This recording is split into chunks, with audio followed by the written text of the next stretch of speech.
Welcome back to our channel Krithika energy essence. So இன்றைக்கி நம்மளோட சேனலில் ரொம்ப இம்பார்ட்டண்டான பிடி பிஆர்டி 2023 கோர்ட் கேஸ் அப்டேட் தான் பார்க்க போகிறோம்.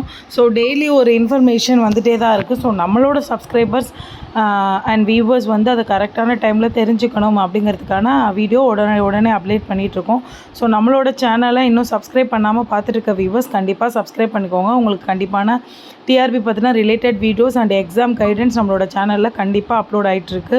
Thank you for supporting me. So இன்றைக்கி வீடியோ அப்படின்னு பார்த்தீங்கன்னா பிடி பிஆர்டி கோர்ட் கேஸ் வந்து 2 இடத்துல நடந்துகிட்ருக்கு. ஸோ நிறைய கன்ஃபியூஷன்ஸ் இருக்குது. சென்னையில் கோர்ட்டில் வந்து கேஸ் இருக்குது. அதே மாதிரி ஹைகோர்ட் மதுரையில் கோர்ட்டில் கேஸ் இருக்குது. ஸோ இன்றைக்கி இந்த கேஸ் வந்து ஹைகோர்ட் மதுரை, அதில் அப்ஜெக்ஷன் ட்ராக்கரோட இம்பார்ட்டன்ஸ் பற்றி தான் சொல்கிறோம். ஸோ என்ன அப்படின்னா அப்ஜெக்ஷன் ட்ராக்கர். ஸோ நமக்கு ஆன்சர்ஸ் தெரியும் தப்பு அப்படின்னு சொல்லிட்டு, பட் நம்ம அப்ஜெக்ட் யாராவது பண்ணுவாங்க, இல்லை ப்ரூஃப் நமக்கு கிடைக்கல, இல்லை ப்ரூஃப் கிடைச்சோம் அப்லோட் பண்ணுற ப்ராசஸில் நிறைய லேக் ஆகுறீங்க அப்படின்னா கண்டிப்பாக அதை வந்து சேஞ்ச் பண்ணிக்கோங்க. So objection tracker plays a major role. நான் நேற்று போட்டிருந்த வீடியோலையுமே கன்சர்ன் பர்சன் வந்து, அதாவது வழக்கு தொடர்ந்தவங்களோட அப்ஜெக்ஷன் ட்ராக்கரோட லிஸ்ட்டை கொடுத்துருந்தாங்க. அதே மாதிரி அந்த கொஷினுக்கு எத்தனை பேர் அப்ஜெக்ட் பண்ணியிருக்காங்கன்ற லிஸ்ட்டு கொடுத்துருக்காங்க. ஸோ நம்மளோட அப்ஜெக்ஷன் வித் கரெக்ட் ப்ரூஃப் வந்து கன்சிடரபிள் பண்ணப்படுது. அப்படிங்கும்போது நம்ம அப்ஜெக்ஷன் ட்ராக்கர் இனி வரக்கூடிய டிஎன் டெட் எக்ஸாமாக இருக்கட்டும், டிஆர்பி எக்ஸாமாக இருக்கட்டும், இது எல்லாமே வந்து என்னென்னா நம்மளோட முக்கியமான விஷயங்கள் எவ்வளோ தூரம் அது வந்து தேவைப்படுது அப்படிங்கிறத பார்த்துக்கணும். அப்ஜெக்ஷன் ட்ராக்கர் தேவையில்லாத அளவுக்கு கொஸ்டின் பேப்பரும் சரி, ஆன்சர் கீயும் தெளிவாக இருக்கணும். அதே நேரத்தில் அப்ஜெக்ஷன் ட்ராக்கரோட இம்பார்ட்டன்ஸையும் நம்ம தெரிஞ்சுக்கணும் அப்படிங்கிறது தான் இந்த பதிவோட நோக்கம். இந்த வீடியோவோட நோக்கமே ஃபஸ்ட்டு அதுதான். ஸோ ஹானரபிள் ஜஸ்டிஸ் அவங்களோட ஜிகே இளந்திரையன் அவங்களோடதில் வந்து ஒரு ஃபஸ்ட்டு வந்து கவிதா ராமேஸ்வர், அது கீழே ஒரு 6-7 மெம்பர்ஸ் வந்திருக்காங்க. ஸோ கேஸோட ஸ்டேஜ் வந்து ஃபைனலுக்கு போகல. ஹைகோர்ட் மதுரை பெண்டிங்கில் இருக்குது. So filing date 13, registration date 19.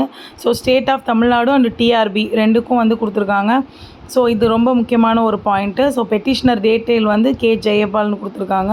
So Kavitha Rameshwar ஒரு நிறைய பேரோட ஒரு கேஸு கொடுத்துருது தான் இது என்ன மாதிரியான பெட்டிஷன், இதுக்கு வந்து ஜட்ஜ்மெண்ட் வரல, பட் ஆர்டர்ஸ் கொடுத்துருக்காங்க. ஹானரபிள் ஜஸ்டிஸ் வந்து ஆர்டர் கொடுத்துருக்காங்க. அந்த ஆர்டர் என்னென்னது, ஸோ இது எப்படி மித்த வழக்குகளோட, அதாவது மித்த கேஸஸோட இன்டர் கனெக்ட் ஆகிருக்கு அப்படிங்கிறதான். நேற்று வீடியோவில் பொறுத்த வரைக்கும் டிஆர்பி ஒரு அஃபிடவிட் வந்து தாக்கல் பண்ணியிருக்காங்க.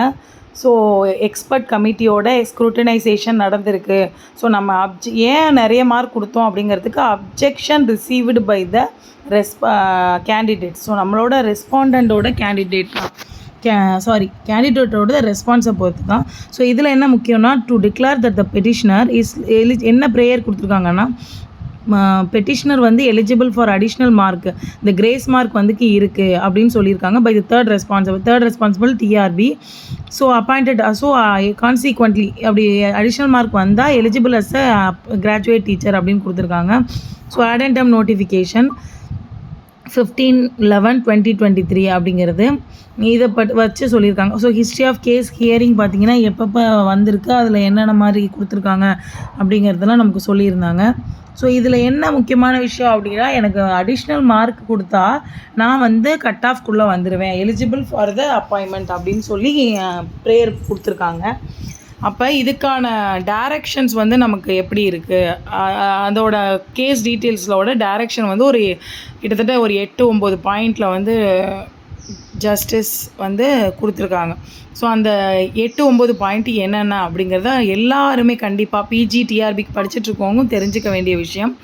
So 2 things which had happened in respect of several questions after the objection were received to the key answers. The questions were marked with the star and 1 mark for each star was given to all the candidates. So என்ன சொல்கிறாங்க அப்படின்னா, objection receive to the key answer. So objection வந்து key answer மூலமாக நமக்கு கிடச்சிருக்கு. அதுலேருந்து இப்போ வந்து என்ன பண்ணுறாங்க அப்படின்னா, அந்த செவரல் கொஷின் அப்ஜெக்ஷன் நிறையா வந்த கொஷின்ஸுக்கு வந்து key answers were published after considering the objection. நமக்கு வந்து அப்ஜெக்ஷன் நிறைய பேர் வந்து தெரிவிச்சிருந்தாங்க. அதை வச்சு வந்து அந்த கொஷினை மார்க்டு ஆஸ் அ ஸ்டார், அதாவது முக்கியமான மாறுதலுக்கு உட்பட்டது, அதாவது குறிப்பிடத்தகுந்த. நம்ம ஸ்டார் போட்டால் என்னன்றதை கொடுப்போம். அப்போ இவங்களுக்கெல்லாம் மார்க் கொடுக்குறோம். இந்தந்த கொஷினுக்கு ஸ்டார் கொஸ்டினுக்கெலாம் மார்க் கொடுக்குறோம். எதை பேஸ் பண்ணி மார்க் கொடுக்குறாங்க? Considering the objection. So key answers are published after considering the objection. So அடுத்து பார்த்தோம் அப்படின்னா learned the additional advocate general submit procedure adopted by TRB. After publishing the tentative key, there were received the objection from the candidates. So through the tracker method, the objection were placed before an expert committee. So ஒரு tracker method use பண்ணி அப்ஜெக்ஷனை receive பண்ணுறாங்க. அதுக்கப்புறம் அதை expert committee முன்னாடி கொடுக்குறாங்க. Thereafter expert committee decides the final key answers accordingly. So அந்த அப்ஜெக்ஷனை consider பண்ணி எது கரெக்டு எது தப்புன்னு ஒரு எக்ஸ்பர்ட் கமிட்டி முடிவு பண்ணுறாங்க. Wherever the question itself found wrong, கொஸ்டினே தப்பாக இருக்கிற இடத்துல mark given to all candidates. So expert கமிட்டியில் அப்ஜெக்ஷன் ஏற்றுக்கொள்ளப்பட்டால் அவங்களுக்கு மார்க் கொடுக்குறாங்க. அப்படி இல்லை கொஸ்டினே தப்பு அப்படிங்கும்போது எல்லா கேண்டிடேட்க்கும் மார்க் கொடுக்குறாங்க. இதுதான். Wherever the expert committee feels that the final keys was different, the same was changed and the mark was given to those who opted the correct answer. So இப்போ ஃபைனல் கீ வந்து டிஃப்ரெண்ட்டாக இருக்குது அப்ஜெக்ஷனை விட அப்படின்னா என்ன சொல்கிறாங்க, யாருக்கு கரெக்டாக இருக்கோ அவங்களுக்கு நம்ம கொடுக்குறோம். Same the change was given to the opted the correct answer. யாருக்கு ஆன்சர் கரெக்டாக இருக்கோ அவங்களுக்கு தான் நம்ம கொடுக்குறோம் அப்படின்னு சொல்கிறாங்க. ஸோ அடுத்து பார்த்தோம் அடுத்து he would further submit that the fairest candidates were submitted. So நமக்கு வந்து சப்மிட்டட் பண்ணலை அப்படிங்கும்போது கொஷின் அப்ஜெக்ஷனே சப்மிட் பண்ண போது approach this court tentative key answer. அதாவது டென்டேட்டிவ் கீயில் ரொம்ப இம்பார்ட்டண்டான பாயிண்ட்டாக நான் பார்க்குறது, டென்டேட்டிவ் கீ பப்ளிஷ் ஆனதுக்கப்புறம் நீங்கள் அப்ஜெக்ஷனே பதிவு பண்ணலன்னா நீங்கள் கோர்ட்டுக்கு வர முடியாது அப்படிங்கிறாங்க. You have not approach this court அப்படின்னு சொல்லியிருக்காங்க. The second submission is that even where the objections are reviewed and tentative key answers were changed one way or other, it is an expert committee's view which could prevail. Normally the expert's opinions is direct to be produced before the court and only appropriate case the petitioner can challenge the expert committee's report. முக்கியமாக நம்ம பார்க்க வேண்டியது என்ன அப்படின்னு பார்க்கும்போது இந்த இடத்துல வந்து எக்ஸ்பர்ட் கமிட்டிக்கு கொடுத்ததுக்கப்புறம் அவங்களோட முடிவில் வந்து produce before this court only in appropriate case. So சில விஷயங்களில் மட்டும்தான் பெட்டிஷனர் வந்து எக்ஸ்பர்ட் கமிட்டி ரிப்போர்ட்டை வந்து சேலஞ்ச் பண்ண முடியும். எல்லா இடத்துலையும் எக்ஸ்பர்ட் கமிட்டி எடுக்கிற முடிவில் வந்து நம்ம வந்து எல்லா விஷயங்கள்லையும் நம்ம தலையிட முடியாது அப்படின்ற மாதிரியான ஒரு பாயிண்ட் வந்து ஜட்ஜ் வந்து எக்ஸ்ப்ளோர் பண்ணுறாரு. ஸோ அடுத்ததாக பார்க்கும்போது prima facie of the hearing learned counseling appearing for the court is of the opinion that while this court will not substitute its opinion. So எக்ஸ்பர்ட்டோட ஒப்பீனியனை கோர்ட் வந்து சப்ஸ்டியூட் பண்ண முடியாது, பதில் சொல்ல முடியாது அப்படின்னு சொல்கிறாங்க. The procedure accomplied வந்து frame the question arriving at the answer key while considering the observing and arriving at the final answer. So இந்த ஏஜென்சி தான் இது எல்லாத்துக்குமே முழு பொறுப்பு. அதாவது கவர்மெண்ட் வந்து டிஆர்பி வந்து எல்லாமே அவங்க தான் பண்ணியிருக்காங்க. கொஷின் ஃப்ரேம் பண்ணியிருக்காங்க, கீ ஆன்சர் கொடுத்துருக்காங்க, அப்ஜெக்ஷன் ரிசீவ் பண்ணி அதுக்கான ஆன்சரையும் மாற்றிருக்காங்க. So in respect of the questions which are given a star and marks given whether all the question have printer mistake and if so whether the questions have been printer mistake and if so whether any expert was involved in verifying the draft of the question paper. So 3 question முக்கியமானதாக கேட்குறாங்க. So என்னென்னா first question நமக்கு சொல்லியிருக்கோம், இந்த expert committee இதில் வர முடியாது. அடுத்து பிரிண்டர் மிஸ்டேக் இருந்தால் டிராஃப்ட் ஆஃப் த கொஷின் பேப்பரில் யார் இன்வால்வ் ஆனால் அதை யார் வெரிஃபை பண்ணா அப்படிங்கிறதையும் கேட்டிருக்காரு. அடுத்து the court will only consider larger question that how much percentage of mistakes can be there in a given exam and if mistakes are beyond a particular level whether it would amount to verify results fortunate or being fortunate or not. So என்ன சொல்லியிருக்காங்க அப்படின்னா நிறைய amount of questions வந்து இந்த மாதிரி mistake ஆகும்போது particular லெவலுக்கு மேலே போகும்போது whether it would amount to verify results being fortunates or not. அதாவது ஃபார்ச்சுனேட் அதாவது அதிர்ஷ்டம் அப்படின்னு சொல்கிறோம் இல்லையா, சில பேருக்கு கிடைக்கிது சில பேருக்கு இதனால் போகுதுன்னு அவங்க சொல்கிறதுக்கான பதில் நம்ம என்னவா எடுத்துக்க முடியும். கோர்ட் வில் எவ்வளோ அமௌண்ட் ஆஃப் பர்சன்டேஜ்னு தெரிஞ்சாதான் if so that at what percentage the mistakes can be permitted to be corrected. So எத்தனை பர்சன்டேஜ் இருந்தால் அந்த மிஸ்டேக்கை கரெக்ட் பண்ணும், அடுத்ததாக கரெக்ஷன் பண்ணிக்கிறதுக்குன்னு நீங்கள் சொல்கிறீங்க அப்படின்னு கேட்குறாரு. ஸோ எத்தனை கொஷின்ஸுக்கு மேலே தப்பாக இருந்தால் இதை நீங்கள் திரும்ப செய்யணும், கரெக்ட் பண்ணணுன்னா என்ன அர்த்தம் அப்படின்னா ரீடூ பண்ணணும் அப்படின்னு நீங்கள் சொல்கிறீங்க. The learned counsel on either side will making their arguments. The parties also make specific arguments to the above questions. So அடுத்து ரொம்ப இம்பார்ட்டண்ட்டாக சொல்கிறாரு லேர்ன்டு கவுன்சில் டிஆர்பி அவங்களோட எக்ஸ்பர்ட் கமிட்டி இந்த 3 கொஷின் சொல்கிறார். பிரிண்டர் மிஸ்டேக்காக இருந்தால் அதை ஏன் வெரிஃபை பண்ணல, அதுக்கு அடுத்ததாக எத்தனை கொஷின்ஸ் தப்பாக இருந்தால் நீங்கள் அதை ரீகன்சிடர் பண்ணுவீங்க அப்படின்னு கேட்டிருக்காரு. ஸோ இதில் என்ன கொண்டு வராங்க அப்படின்னா, அப்ஜெக்ஷன் ட்ராக்கரில் தெரிவிக்காதவங்க தெரிவிக்க முடியாது. ஸோ டிஆர்பியோட எக்ஸ்ப்ளனேஷனை வந்து நம்மளோட ஹானரபிள் ஜஸ்டிஸ் வந்து சீக் பண்ணியிருக்காங்க. என்ன அப்படின்னா, இந்த மாதிரியான தவறுகள் இனிமேல் நடக்கக்கூடாது, அப்படி இருந்தால் என்ன மாதிரியான நடவடிக்கை இது வரைக்கும் எடுத்திருக்கீங்க, இந்த கேஸை பொறுத்த வரைக்கும் என்ன, வாட் பர்சன்டேஜ் ஆஃப் மிஸ்டேக்ஸ், அப்போ ஃபார்ச்சுனேட்னு சொல்கிறாங்க, சில பேர் கிடச்சிருக்கு சில பேர் கிடைக்கல, அப்போ இது எங்களோட ஃபைனல் கீயை வந்து பாதிக்குதுன்னு சொல்கிறவங்களுக்கு நீங்கள் என்ன பதில் சொல்கிறீங்க அப்படிங்கிற மாதிரி கேட்டிருக்காங்க. ஸோ இதில் வந்து டிஆர்பியோட ஃபைனல் எக்ஸ்பர்ட் கமிட்டியில் தலையிடக்கூட மாட்டோம் அப்படின்னு சொன்னது ஒரு விஷயம்.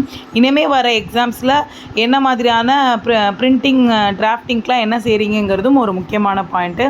ஸோ ரிட் பெட்டிஷன் இதை வந்து ஸோ ரிட் பெட்டிஷனில் என்ன சொல்கிறாங்க அப்படிங்கும்போது, நமக்கு கால் த மேட்டர் ஆன் 1/7/2024 1ஆம் தேதி, அதாவது 7ஆம் மாதம் ஜூலை 1ஆம் தேதி ஒரு இந்த கேஸு ஹியரிங்க்கு வரும்போது இந்த கொஷின்ஸுக்கு 2 பேருமே இந்த மாதிரியான கொஷின்ஸுக்கு ஆன்சர் கொடுங்க, இந்த 3 முக்கியமான கொஷின்ஸுக்கு உங்களோட ஆர்குமெண்ட்ஸை ப்ரொடியூஸ் பண்ணுங்கள் அப்படின்னு சொல்லி டிஆர்பிக்கும்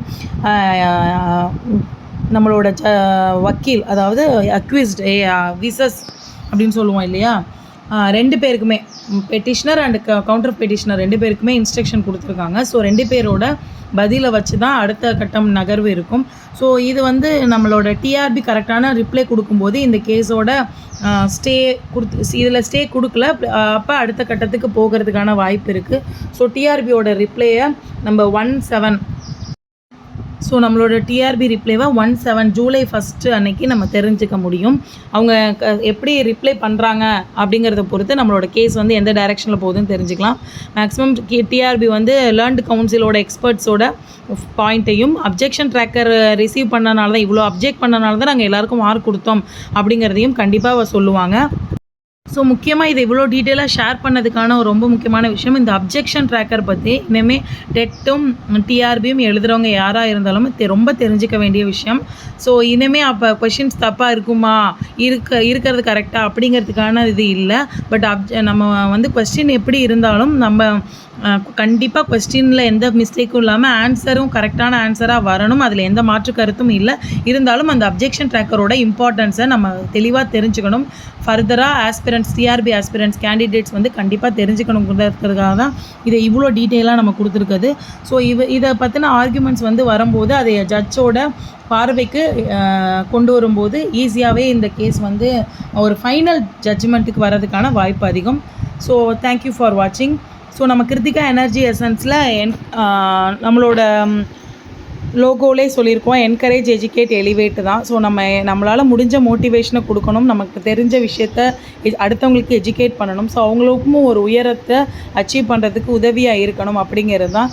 ஸோ இன்றைக்கி நம்மளோட சேனலில் பிஜிடிஆர்பி அண்டு டிஎன் டெட் 2024 ரெண்டுக்குமான ஆன்லைன் கிளாஸஸ் சப்ஸ்கிரைபர்ஸோட ஒரு ரெக்வஸ்ட் பேசிஸில் online class and motivational classes and test batches இருக்குது.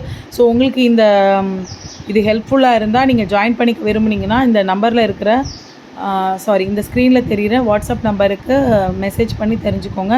தேங்க்யூ ஃபார் வாட்சிங் திஸ் வீடியோ. இந்த வீடியோ பிடிச்சிருந்தால் லைக் பண்ணுங்கள் and comment your doubts and share to your friends those who are seeking this informations.